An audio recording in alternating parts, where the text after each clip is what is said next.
Eu vou ler alguns trechos da Bíblia, do Antigo Testamento, que prenunciam a vinda do Messias, de nosso Senhor Jesus Cristo, cujo nascimento nós celebramos no Natal. E é importante ter conhecimento desses textos, porque por vezes nós celebramos o nascimento de Jesus um pouco no automático, sem entender a teologia que embasa que Jesus Cristo é nosso Senhor, nosso Deus, que morreu por nós na cruz para a salvação nossa, para que nós tivéssemos a vida eterna. Perceba que Isaías, muito antes do advento de Jesus, fala sobre o Messias. E olha que interessante, né? O que ele fala no capítulo 52, a partir do versículo 13. Eis que meu servo prosperará, crescerá, ele se elevará, será exaltado, assim como à sua vista muitos ficaram embaraçados, tão desfigurado estava que havia perdido a aparência humana, assim o admirarão muitos povos.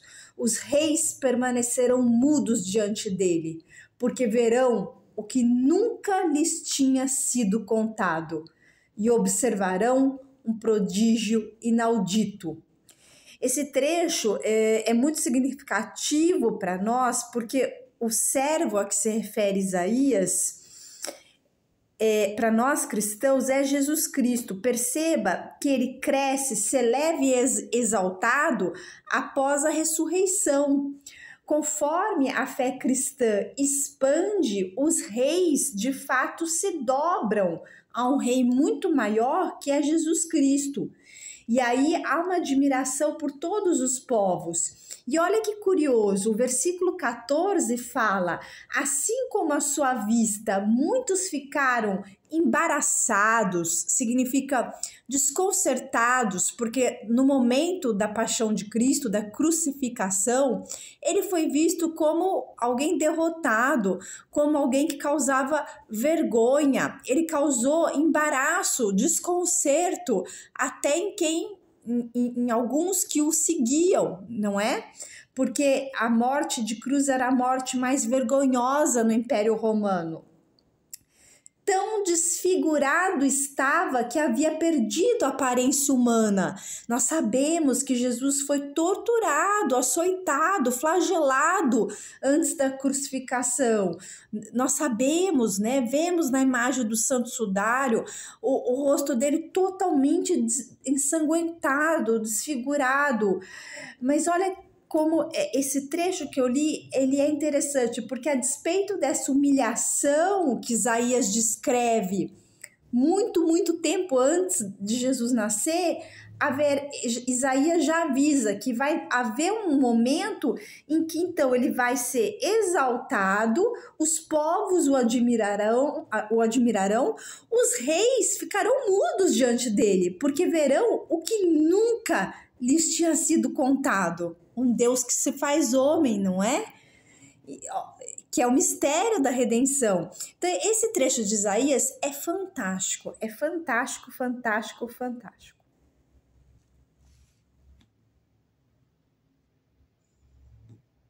Vou prosseguir.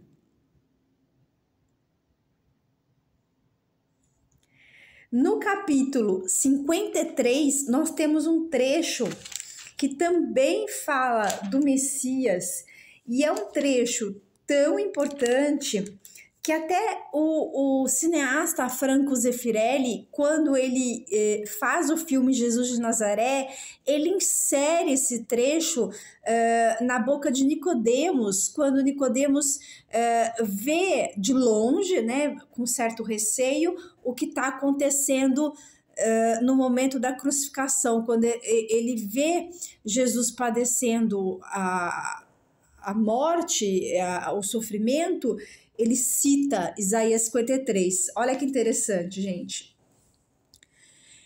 Quem poderia acreditar nisso que ouvimos? A quem foi revelado o braço do Senhor? Cresceu diante dele como um pobre rebento, enraizado numa terra árida. Não tinha graça nem beleza para atrair nossos olhares, e seu aspecto não podia seduzir-nos. Era desprezado, era a escória da humanidade, homem das dores, experimentado nos sofrimentos, como aqueles diante dos quais se cobre o rosto. Era amaldiçoado e não fazíamos caso dele. Em verdade, ele tomou sobre si nossas enfermidades e carregou os nossos sofrimentos. E nós o reputávamos como um castigado, ferido por Deus e humilhado. Mas ele foi castigado por nossos crimes e esmagado por nossas iniquidades. O castigo que nos salva pesou sobre ele. Fomos curados graças às suas chagas. Todos nós andávamos desgarrados como ovelhas, seguíamos cada qual nosso caminho. O Senhor fazia recair sobre ele o castigo das faltas de todos nós. Foi maltratado e resignou-se. Não abriu a boca, como um cordeiro que se conduz ao matadouro e uma ovelha muda nas mãos do tosqueador. Ele não abriu a boca. Por um iníquo julgamento foi arrebatado. Quem pensou em defender sua causa quando foi suprimido da terra dos vivos, morto pelo pecado de meu povo? Foi-lhe dada sepultura ao lado de facínoras. Isso se cumpre, viu, gente? Depois pesquisem onde Jesus foi enterrado. Foi no túmulo de José de Arimateia, né? Continuando.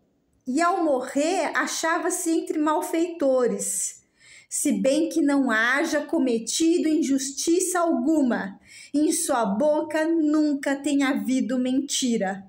Mas aprouve ao Senhor esmagá-lo pelo sofrimento, se ele oferecer sua vida em sacrifício expiatório. É esse o centro da fé cristã. Vou continuar. Mas aprouve ao Senhor esmagá-lo pelo sofrimento, se ele oferecer sua vida em sacrifício expiatório. Terá uma posteridade duradoura, prolongará seus dias e a vontade do Senhor será por ele realizada. Sabe quem é a posteridade duradoura? Eu, você, todos nós que cremos em Jesus. Seus dias prolongados, toda a eternidade, porque ele ressuscitou no terceiro dia. Após suportar em sua pessoa os tormentos, ele se alegrará de conhecê-lo até o enlevo. O justo, meu servo, justificará muitos homens e tomará sobre si suas iniquidades. Então perceba, Jesus morre no nosso lugar. Isaías traz isso, gente, no Antigo Testamento, muito antes de Jesus nascer. Eis porque lhe darei parte com os grandes, e ele dividirá a presa com os poderosos, porque ele próprio deu sua vida e deixou-se colocar entre os criminosos. Lembrando que ele foi crucificado entre dois bandidos, né? O bom ladrão e o mau ladrão. Tomando sobre si os pecados de muitos homens, intercedendo pelos culpados. O que ele fez na cruz, né? Pai, perdoa-os, eles não sabem o que fazem, e faz até hoje, gente, por cada um de nós. Tenho outros textos para ler, mas vou gravar em outro vídeo, tá?